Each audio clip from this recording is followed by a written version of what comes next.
De algo y salimos todos para saber qué pasó, se le conoce como el averiguadero. Bueno, ahora tendrás la oportunidad de saber y opinar de lo más importante, controvertido e incluso chusco de lo que está pasando en el averiguadero. El averiguadero.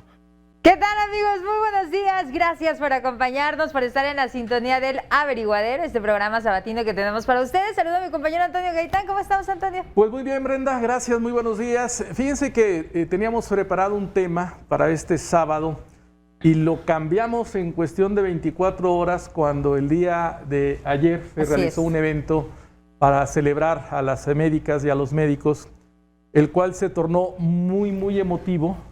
Y en ese momento, amigos televidentes y amigos radioescuchas, decidimos cambiar el tema y yo agradezco mucho a los invitados porque les avisamos prácticamente de último minuto y tuvieron la disponibilidad de estar con nosotros. Y hicimos el cambio porque nos parece que es muy importante abordar lo que se vive en los hospitales debido a la pandemia del COVID-19. Es muy importante mandar un mensaje de concientización de que estamos en un momento de alarma, de emergencia sanitaria y debemos actuar de manera muy responsable. Y qué mejor que hablar de todos estos profesionistas que están en la línea de batalla, que están arriesgando su vida para atender a las personas, para atender nuestra salud y que no solamente la arriesgan, sino que la pierden, Brenda. Así es, ayer les compartíamos justamente este mensaje muy emotivo que se compartía por parte del gobernador, por parte de familiares, también familiares agradeciendo el trabajo de los médicos y familiares, por supuesto, de quienes hoy tienen una ausencia. Entonces, ay, qué difícil, no puedo evitar que se me quiebre la voz, porque hay médicos que conocemos muy queridos, muy respetados, como son todos los médicos, y duelen esas ausencias, Antonio. Sí, cómo no, todos tenemos en nuestra vida una gratitud a diferentes médicos que en algún momento han representado una parte importante porque te atendieron. Se me viene a la mente el pediatra Marco Antonio Aguilar, le mando un saludo. Mi nieta estuvo muy grave un tiempo, él me la sacó adelante. El doctor Rodríguez Briones, para mí, bueno, pues me enseñó muchísimo cuando empezaba a reportear, todo un caballero de verdad. Sí. Siempre con las puertas abiertas, como muchos médicos, justamente. Como muchos médicos, el doctor Cruz Melo, especialista también pediatra, cirujano del Instituto Mexicano del Seguro Social. En una ocasión operó a mi hija más pequeña de un tumor maligno, también me la sacó adelante. Así es. Y bueno, el día de hoy tenemos una invitada. Yo tuve el gusto de conocer a su esposo fuera de la institución. Sí. Excelente persona. Dentro de la institución, el sector salud, el IMSS, mejor todavía. El doctor Manuel Ramírez, que lamentablemente falleció. Sí. Y que me parece sin duda que representa dignamente a todos estos doctores y doctoras que están haciendo un sacrificio y que, repito, algunos ya se nos adelantaron. Me parece que hablar de Manuel Ramírez representa de manera muy simbólica, muy significativa, muy importante y real a todos los doctores. Quiero darle la bienvenida a la señora Lourdes del Socorro Jiménez, y es viuda del doctor Manuel Ramírez. Señora Lourdes, muchas gracias. Gracias a ustedes por la invitación. Gracias por acompañarnos, y también está de invitado el subdirector de Epidemiología y Medicina Preventiva, el doctor Juan Carlos Espinosa Burciaga. Doctor, gracias. No, al contrario, gracias a ustedes. Buenos días. Muy buenos días, doctor. Gracias. Pues hablemos del coronavirus. Doctor, a ver, vamos primero a entrar al momento que estamos viviendo. ¿Por qué se dispara los contagios en Durango? ¿Qué hicimos mal?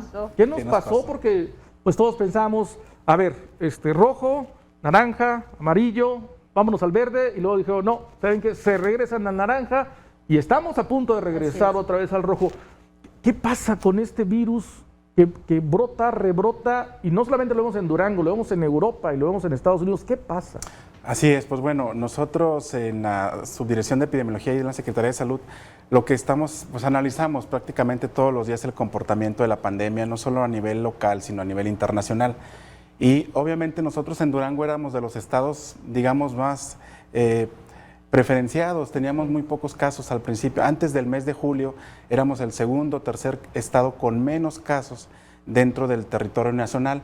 ¿Qué es lo que pasa en los últimos meses, julio, agosto? empezamos un repunte desafortunadamente. Si recuerdan, también haciendo un poquito de recuerdos, ¿no? Durango nunca estuvo a nivel como otros estados de inmovilidad. Así es. Eso nos afectó mucho. Y sin embargo, ahí íbamos controlando los casos, atendiéndolos de manera oportuna, evitando que hubiera brotes extensos. Ha habido brotes, obviamente, pero tratando de incidir precisamente para que no se nos disparara. Ahora, ¿qué pasa? El mes de septiembre prácticamente nosotros teníamos un comportamiento de entre 500, 600 casos por semana, de los más bajos del país. Sin embargo, a partir de septiembre empezamos con casos de 700, 750, sobre todo en la capital del estado. Nosotros lo atribuimos, obviamente, es básico aquí las medidas en las que desafortunadamente pues mucha de la comunidad pues se relajó las medidas. Cuando damos el cambio a semáforo amarillo, es un punto clave. Es cuando la gente pensó, efectivamente, pues ya nada más sigue el verde y ya como antes no iba a pasar nada. Sin embargo, pues desafortunadamente se relajaron las medidas, empezaron a haber, todos lo sabemos, reuniones, fiestas, se empiezan a abrir algunos locales, restaurantes, la gente acude, obviamente teníamos 4 o 5 meses de confinamiento, entonces al momento en el que se abre, pues obviamente la gente sin medidas, sin mantener las medidas que hemos dicho que son las que nos previenen de esta infección, pues no las acata. Entonces vienen obviamente los contagios. Un punto clave aquí para nosotros fue a partir de mitad de septiembre, 15, 16 de septiembre. Sabemos, son fechas patrias festejadas por todos a nivel nacional.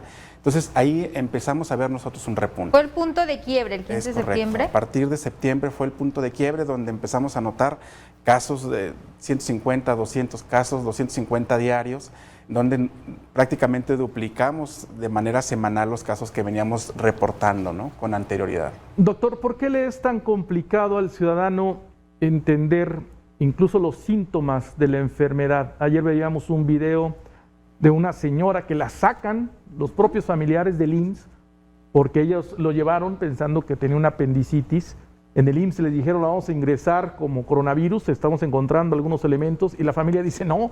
Dice, ella viene por un dolor abdominal y la sacan, o sea, la sacan del hospital. ¿Por qué se complica tanto entender, incluso como ciudadano, cuáles son los síntomas del COVID?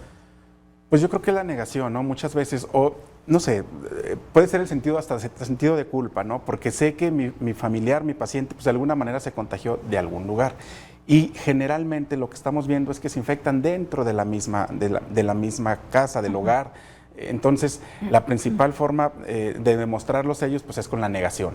Y después, nos ha pasado en muchos pacientes, ¿no? Entran por una úlcera, nos han entrado pacientes por una úlcera, por ejemplo, en los miembros inferiores que pues nada que ver con coronavirus. Sí. Pasan 3, 4 días y empiezan con síntomas respiratorios. Es decir, ya traían incubando el virus al momento de que ingresan. Sin saber. Exacto. Entonces, ¿qué es lo primero que nos comenta?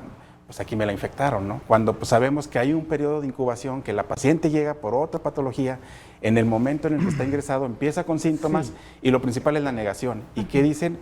Pues me la voy a llevar. Entonces, eso nos pasa muy seguido.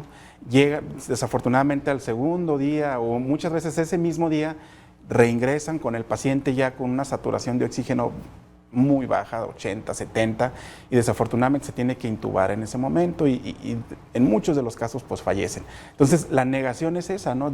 Pues es que ¿cómo es que se infectó si él no sale? Ajá. Entonces, si nosotros lo vemos ahorita en las estadísticas que el secretario comparte con toda la población de Durango, pues la población que tiene más riesgo o que tiene más casos es la población joven, ¿no?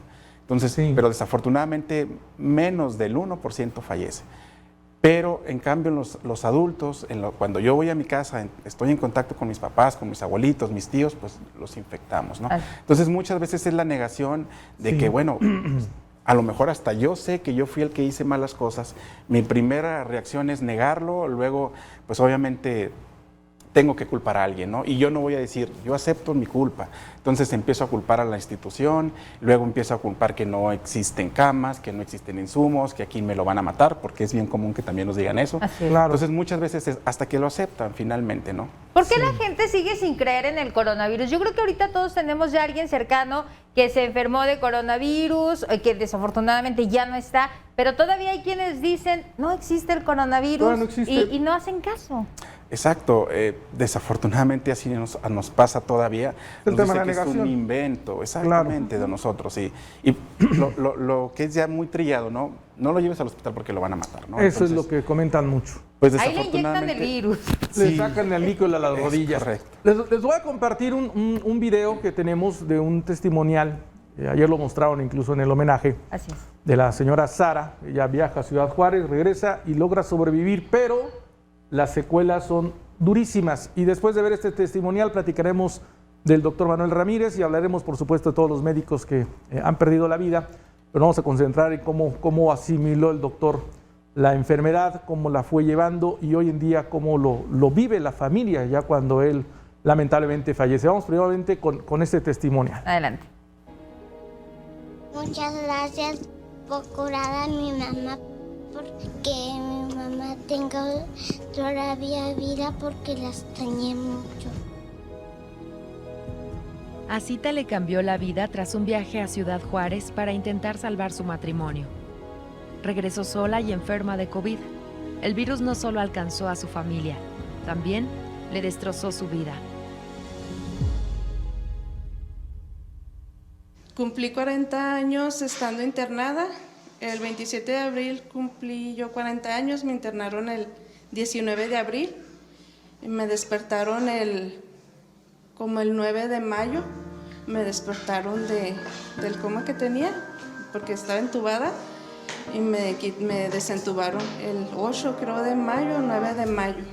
Y a los 3 días me dieron de alta porque ya tenía bastante tiempo ahí. Y pues ya no querían arriesgarme más, salí sin caminar, no me movía de aquí para abajo. Una mañana de mayo, Cita dejó el hospital en medio de los aplausos. Era la primera paciente recuperada después de haber permanecido 18 días intubada.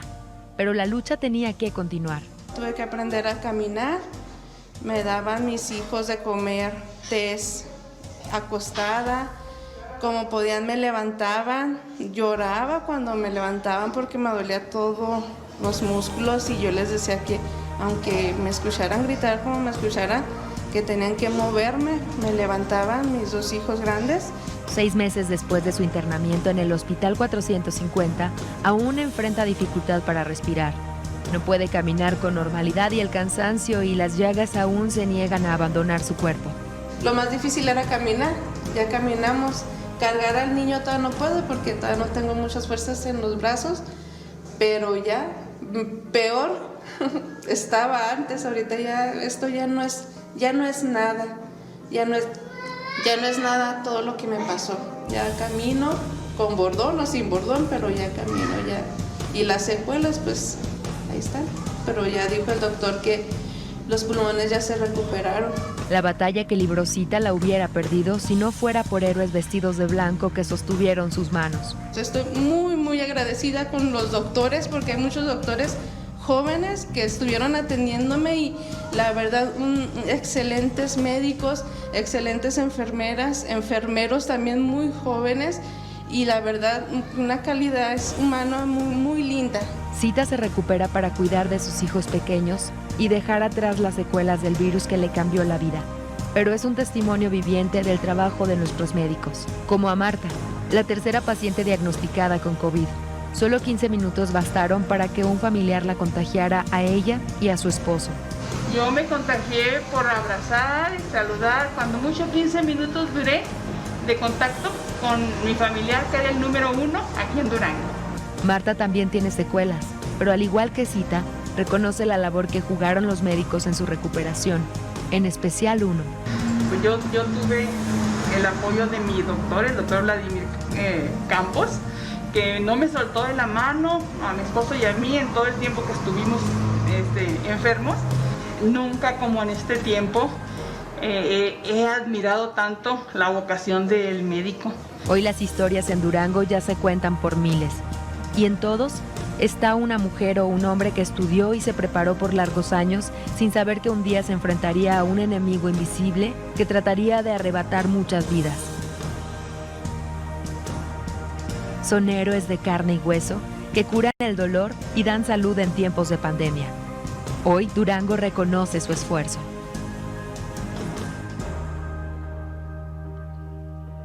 Bien, pues ahí están estos casos, son 2 testimoniales de muchos que se tienen, por supuesto, en Durango. Señora Lourdes, vamos a platicar de Manolo, del doctor Manuel Ramírez. ¿Qué pasó por la mente del doctor Manuel Ramírez? Pues yo lo conozco, pero quiero que lo platiquemos y que la gente cree. Cuando se supo del virus, se supo que había ya pacientes en Durango, porque él pudo haber pedido permiso, metido vacaciones, no sé, y renunciar. ¿Separarse un tiempo? Sí, pero él se queda en la línea de batalla. ¿Usted recuerda en ese momento qué compartió con usted como esposa? Porque el riesgo ahí estaba. Sí, claro. Cuando inicia esto, ¿verdad? Él, pues, si se le vino por la cabeza simplemente lo que pensó, pues tengo que seguir trabajando, ¿verdad? Sí. Continuar con mi labor dentro del hospital. Claro que sí se cuidó, dijo, pues tenemos medidas de seguridad ahí dentro de las instituciones y las vamos a seguir. Y también dentro de la casa, ¿verdad? Claro. Yo me imagino que todos los doctores cuando empezó esto, empezaron a cuidar a sus familias y decían, pues llego, me quito toda la ropa, me baño, no te acerques. Pero está por encima su vocación, porque obviamente hay un riesgo de vida para ellos. Y lo conocen, pero anteponen el atender, el su salvar vocación vidas. de servicio. Sí, así es. Él ni por su cabeza se imaginó pedir permiso, como dicen ustedes, unas vacaciones. Simplemente todos los doctores tienen derecho a eso. Claro. Y también él, y estaba a tiempo, a pesar de que era una persona susceptible, ¿verdad? Porque había pasado ya por un cáncer y él sabía, pero decía, pues ya pasé un milagro, ¿verdad? De vida y de Dios. Gracias a él estoy aquí y tengo que seguir sirviendo a los demás. Sí. Y aunque él no estaba dentro del área de COVID, o sea, los doctores, los epidemiólogos, como está aquí el doctor presente, los médicos especialistas en el riñón, los neumólogos, ellos son los que están adentro, ¿verdad?, de esa área, en contacto. Le tenemos que decir que Manolo estaba acá fuera de ellos, es subdirector, no tenía por qué estarlo, aparentemente no tenía por qué contagiarse, ¿verdad? Sí. Como tantas personas que se contagiaron dentro de los hospitales que no estaban en contacto con ellos. Simplemente pues empezó a llegar más personas que no sabían que estaban contagiadas y llegaban a pedir el servicio sin las medidas adecuadas, etcétera. Y ahí fue el contagio, ¿verdad? Ahí fue el contagio. ¿Qué pasó cuando se empezó a sentir mal? Pues él en un principio empezó a sentir los síntomas como todos, pues un poco leves. Se empezó a comunicar con sus compañeros que lo apoyaron, ¿verdad? Por vía WhatsApp, telefónica, y ahí en el seguro dándole el tratamiento, ¿verdad?, adecuado y todo. Y ya cuando él llega en un momento en que ya su saturación fue más alta, pues lo llevan al hospital, lo internan e inmediatamente entra en una crisis muy fuerte, lo intuban y a terapia intensiva, ¿verdad?, inconsciente. Desde ese momento pues recibimos la triste noticia que estaba en riesgo total su vida. De un momento a otro él sale caminando, aunque la ambulancia fue a la casa por él, sale caminando por su propio pie y a las 2 horas ya estaba en terapia intensiva, intubado, con el riesgo de muerte y de no vivir en horas. Nos lo comunican los doctores especialistas del Seguro Social y empiezan a darle toda la atención. Pasan las horas y seguimos con las mismas noticias, ¿verdad? Que está en riesgo su vida, que no sale, que no satura, que se le complica con su riñón, sus pulmones no responden, están dañados totalmente con los estudios que presentan. Y pues para él, ¿verdad?, ahí inicia una lucha muy fuerte, físicamente de él, aunque estaba inconsciente, ¿verdad?, pero pues él la vivió y de ahí duró casi un mes intubado, unos 25 días y lo volvían los doctores también, ellos lo trataron con todas las atenciones, le dieron lo máximo, nos comentaban cómo iba, empezaron las hemodiálisis constantes, ¿verdad? Constantes, y su riñón en un principio pues no respondía. Mucha gente nos acompañó, a la cual agradezco con sus oraciones en todo este proceso, ¿verdad?, de crisis que él vivió dentro de su tiempo que pasó ahí en terapia intensiva, que fue muy fuerte. Le aplicaron todos sus conocimientos y la prueba está que salió adelante, ¿verdad? Ellos buscaron la mejor manera de sus tratamientos, hacían sus reuniones médicas ahí en el hospital, no solo dándole la atención médica, sino el cariño, ¿verdad? Y nos empezaron a mandar ya como a las 24 días el primer video. El primer contacto era únicamente por teléfono y los reportes médicos que nos mandaban los doctores. No había otro contacto porque él estaba en la área de COVID y en terapia intensiva. Pero pues se vivió el primer milagro, ¿verdad? Al mes de que él sale del hospital. Sale, como dice la paciente ahorita en el testimonial, sale en camilla él, no sale con movimientos corporales, sin fuerzas, como decía ella, ni siquiera de levantar las manos, de moverse. No tenía nada de movilidad y sigue su lucha de él, ¿verdad? La continúa dentro de nuestra casa, que es su casa, al lado de nuestros hijos y pues con los cuidados de la familia, ¿verdad? Para seguir adelante, a veces con la incertidumbre o siguiendo con la incertidumbre de qué cuidados debe de tener una persona como esa. La verdad nos enfrentamos a una situación difícil, pero con todo el cariño y el amor y con todas las fuerzas de él seguir adelante. Él quería vivir. Él lo deseaba y sabía y decía que los doctores, sus compañeros de trabajo le habían explicado que Dios también había intervenido ahí en esos momentos porque no sabían, no se explicaban cómo había salido, ¿verdad?, de esa situación tan dura que él vivió ahí dentro del hospital. Como familia también difícil, ¿no, señora? Porque bueno, usted nos dice, fueron muchos días en el hospital, en terapia intensiva, hasta los 24 días hay un video. Y entonces ese tiempo de no poder estar ahí, porque cuando tienes un familiar enfermo, pues buscas estar ahí, ver cómo está, tener contacto. Pero aquí no podemos y esa separación también es muy difícil. Sí, pero pues nos enfrentábamos a esa realidad y la teníamos que aceptar. Mi hijo, el mayor, que es doctor, pues era el que estaba en más contacto con los doctores, de recibir las noticias.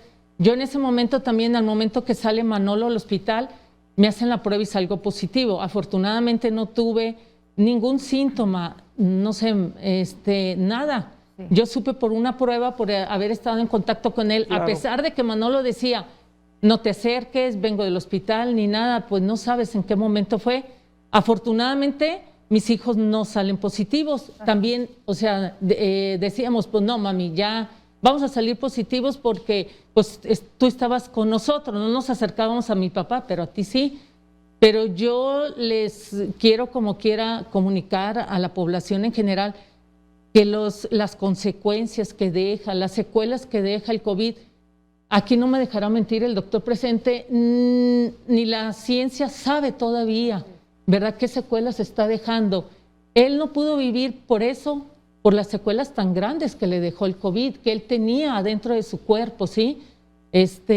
No se veían, a pesar de que sus pulmones estaban bien, su riñón también había respondido excelente después de las primeras hemodiálisis que tuvo que tomar. Ya estando en casa, se lo llevaban al hospital en ambulancia. Vuelvo a repetir, porque él no podía ni siquiera estar sentado, ni siquiera estar sentado.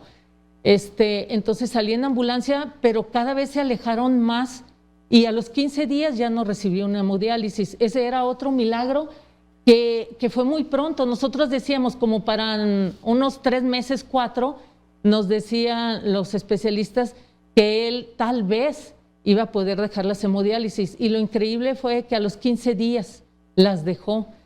Nada más que él dentro de la casa no podía deglutir, él sacaba mucha flema, que es nos decían los doctores, pues es una secuela simplemente de la intubación.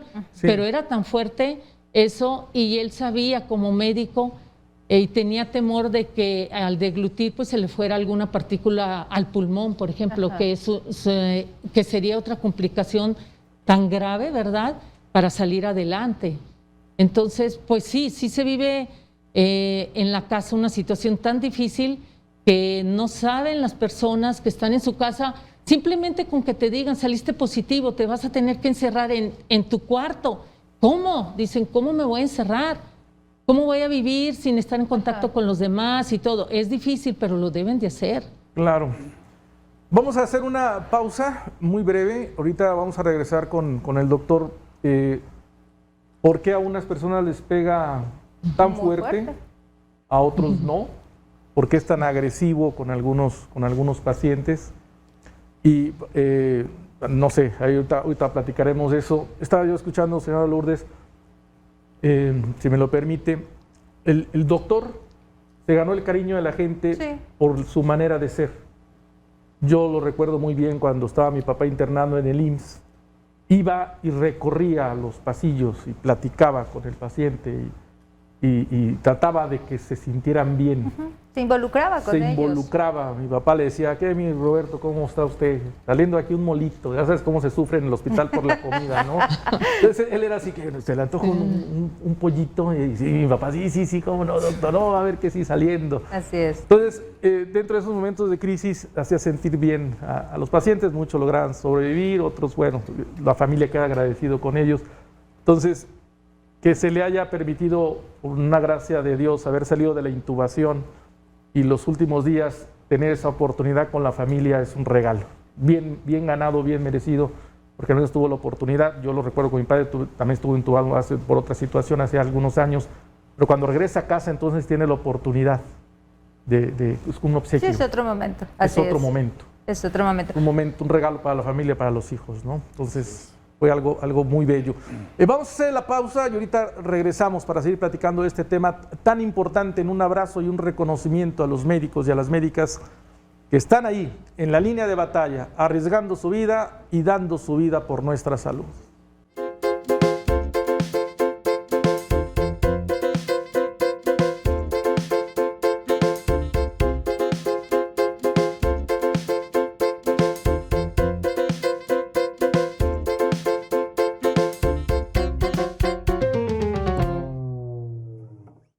Bien, amigos, seguimos a través de su programa El Averiguadero. Estamos abordando el tema COVID en el marco justamente del Día del Médico, el Día de la Médica, si se le puso también, pero obviamente reconocemos la labor de todos los profesionales de la salud en este programa, destacamos su trabajo y ayer se decía, la mejor manera de honrar a los médicos es acatando todas las medidas de prevención, ayudarles en el trabajo que ellos están haciendo. Si nosotros nos cuidamos, hay menos riesgos también para ellos, menos pacientes, hay una saturación hospitalaria en estos momentos. Entonces es importante abordar este tema y ser conscientes de que el COVID es una realidad que sí te pega, que sí te manda al hospital.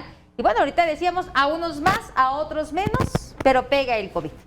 Doctor, ¿por qué ese comportamiento? Porque de repente hay gente joven que muere, aparentemente sana, y murió. Y hay gente adulta, gente incluso con alguna enfermedad, gente muy adulta y sobrevive. Sobrevive, exactamente. Pues bueno, dentro de lo nuevo que es este virus, que apenas no tenemos ni un año que se conoce realmente, pues lo poco que se ha investigado depende principalmente de dos factores.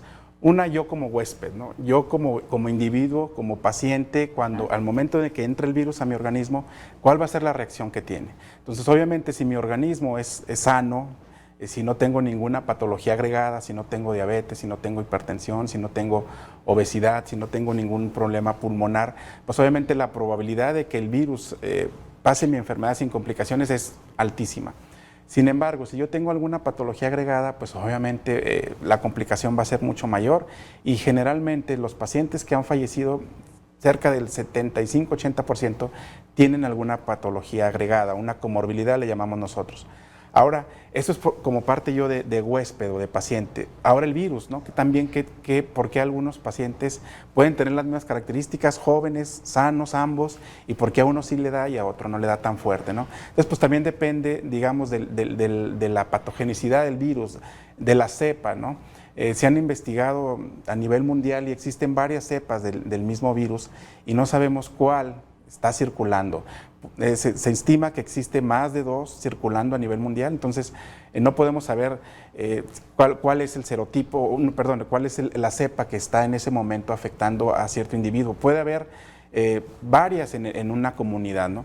Es diferente a otro virus que lo conocemos como el dengue, que sabemos que hay 4 serotipos y sabemos que si te da dengue y es el dengue serotipo 1, pues probablemente contra ese serotipo ya estás cubierto, pero si te da otro puedes desarrollar hemorragias. En este no, en este sabemos que no, específicamente no hay algún estudio comprobado.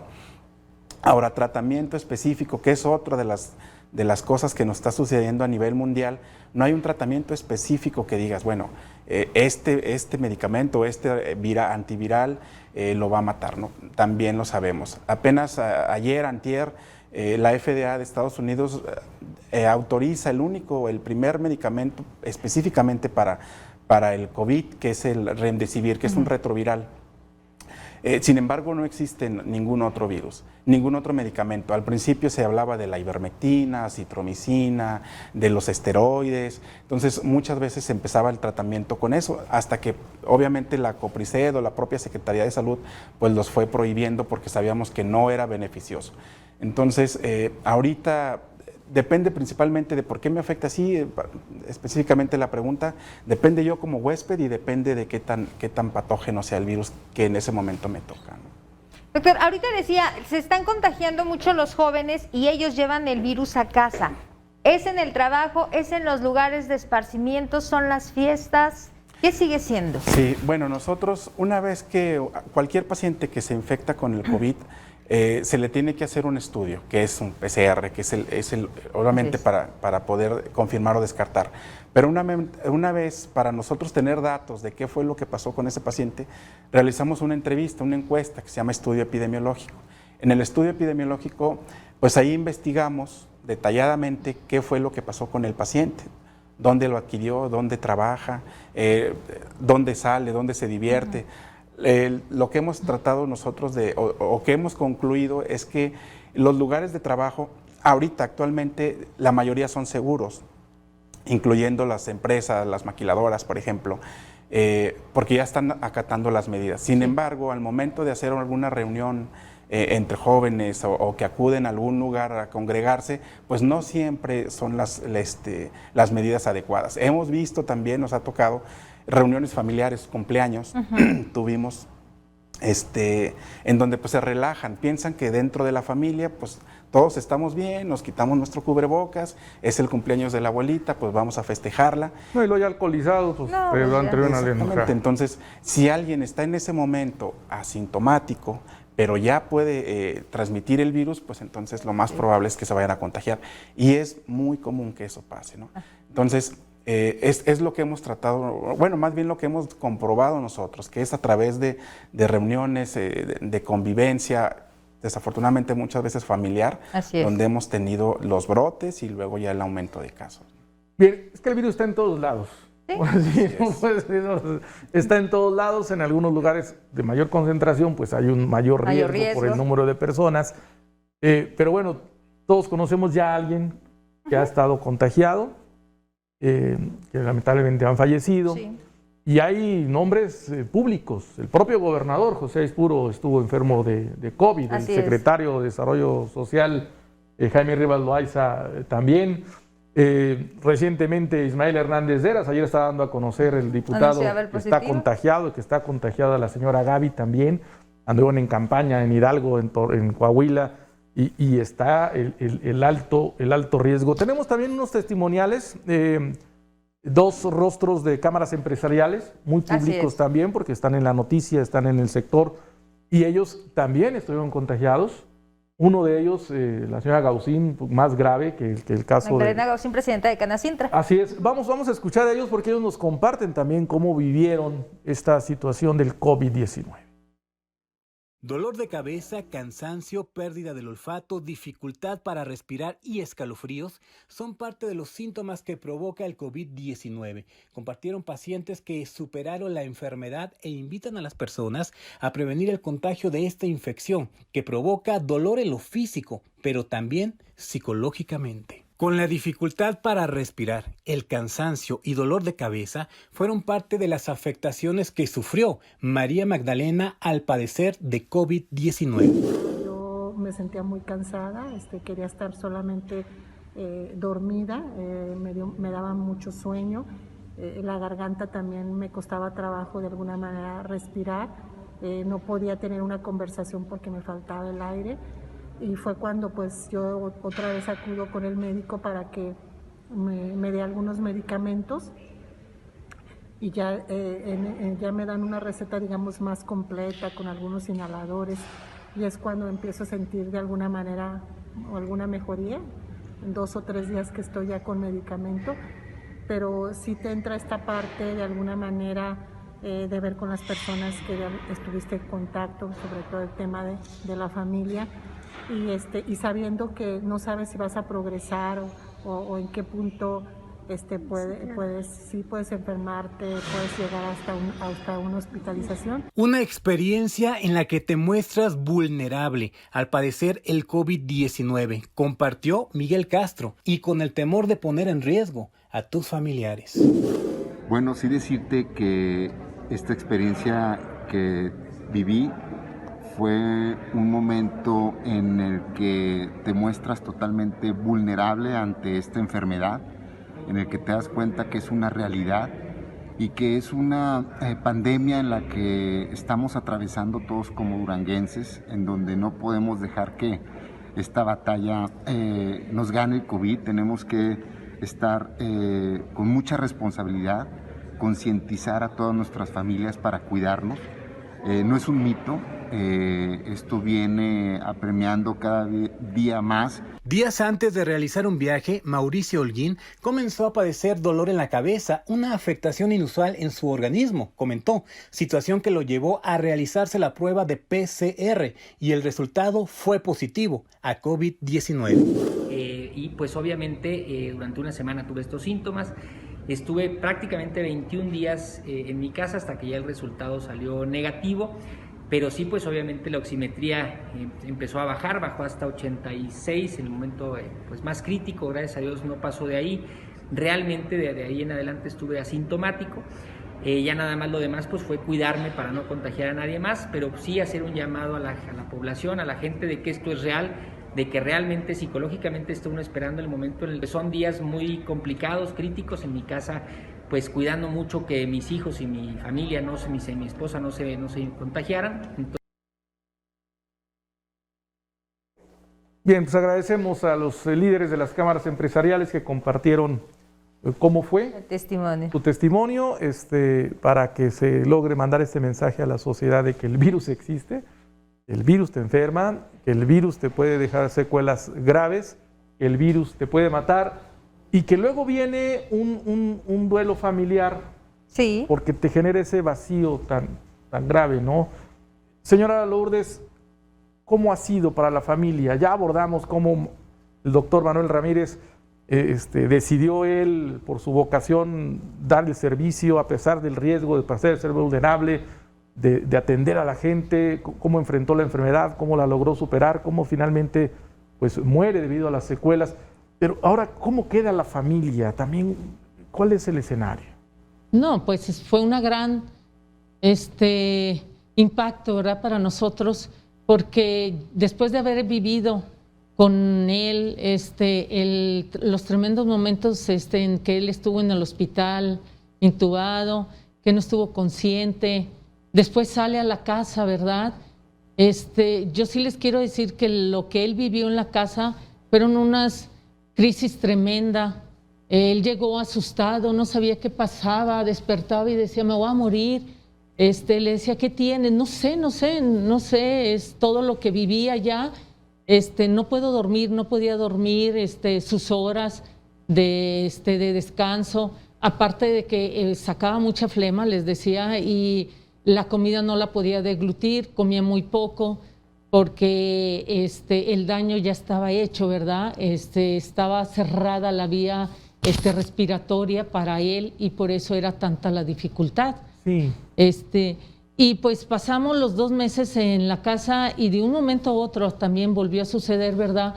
De que él ya no pudo respirar, y pues fallece y fue muy duro para nosotros, todavía lo es, sin embargo pues estamos aceptando la decisión de Dios. No sabemos por qué pasan las cosas, las respuestas nunca las vamos a tener como todas las personas, ¿verdad? Que enfrentamos un fallecimiento de una persona por el motivo que sea, yo lo entiendo. Pero así se cumplió, ¿verdad? La decisión de Dios y estamos aceptando la realidad. Es difícil vivir sin la presencia de Él, ¿verdad?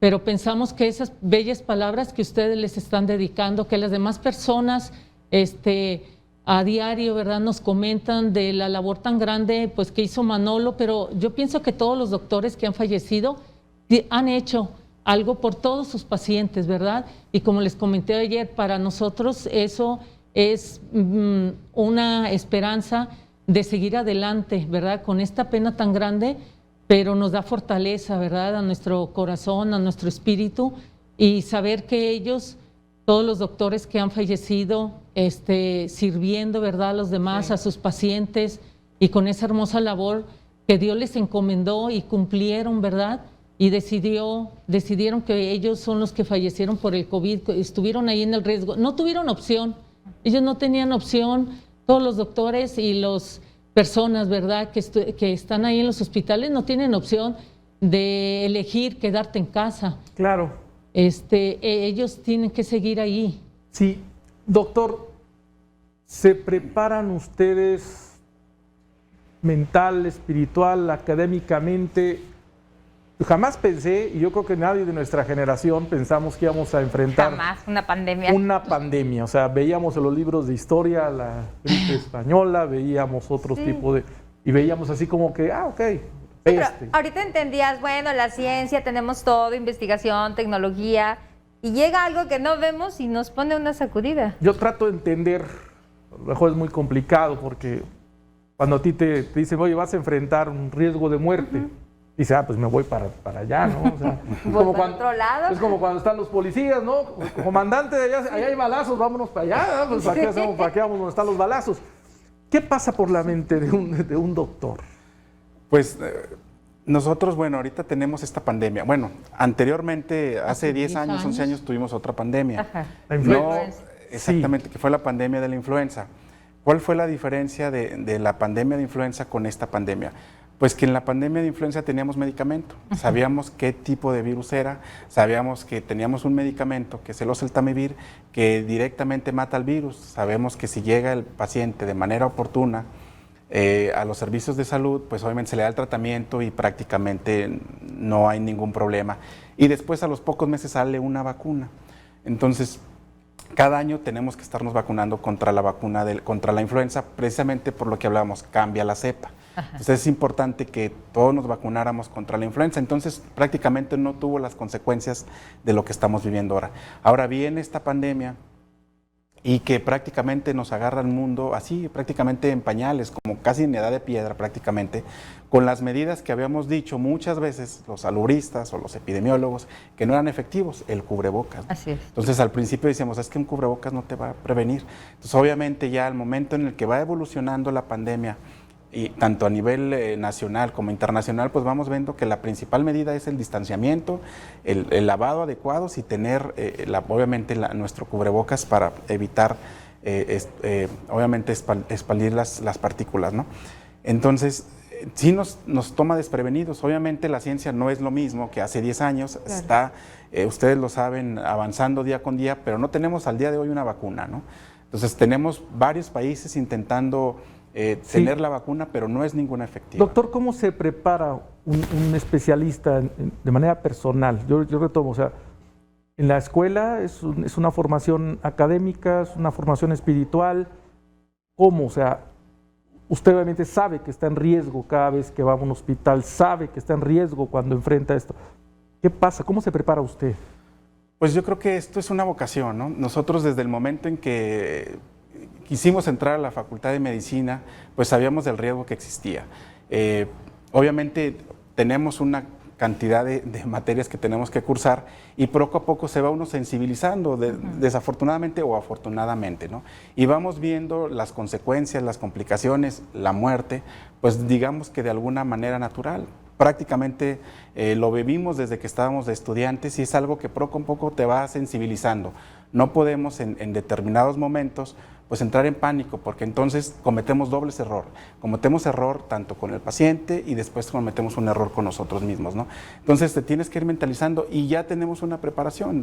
Afortunadamente, desde que estás estudiando, te vas mentalizando que esto te puede tocar a cualquier momento. Por ejemplo, con lo que pasó bueno, ahorita también se le conoce pandemia, lo de VIH, ¿no? Cuando recién empieza en los 80s, pues hemos tenido también personal médico que se ha contagiado por VIH al momento de que te pinchas con una aguja, ¿no? Al momento de algún procedimiento quirúrgico te contagias, ¿no? Porque también no sabes que el paciente está contagiado de ese virus. Entonces, pues es algo que poco a poco ya lo vas asumiendo y lo vas concientizando. El médico sabe. Que son los riesgos de la profesión. El médico sabe, ¿no? Yo soy de Zacatón, yo me dedico a otro. Es que realmente estoy maravillado y ayer que estábamos viendo el Día del Médico y la médica, y yo externo, o sea, realmente es maravilloso cómo ustedes se sacrifican, cómo se arriesgan, cómo están ahí en esa línea. Y voy a mostrar los rostros que ayer compartieron también en este evento, porque ahí están. Vamos, adelante con el video. Personal de salud que ha perdido la vida. Ahí estamos viendo en nuestras pantallas precisamente estos médicos, héroes en esta pandemia, héroes que han luchado, que lucharon en contra de esta pandemia y que finalmente perdieran la vida. Hombres como el doctor Diego Gómez, como el doctor Manuel Ramírez, que tenemos en pantalla, como el doctor Rodrigo Soto Saldaña, como el doctor Arnulfo Morales Tobar, entre otros importantes médicos, el doctor Juan Manuel Arellano Vega, como el doctor Rodrigo Soto Saldaña y todos esos héroes, doctor Arturo Crispín Castillo.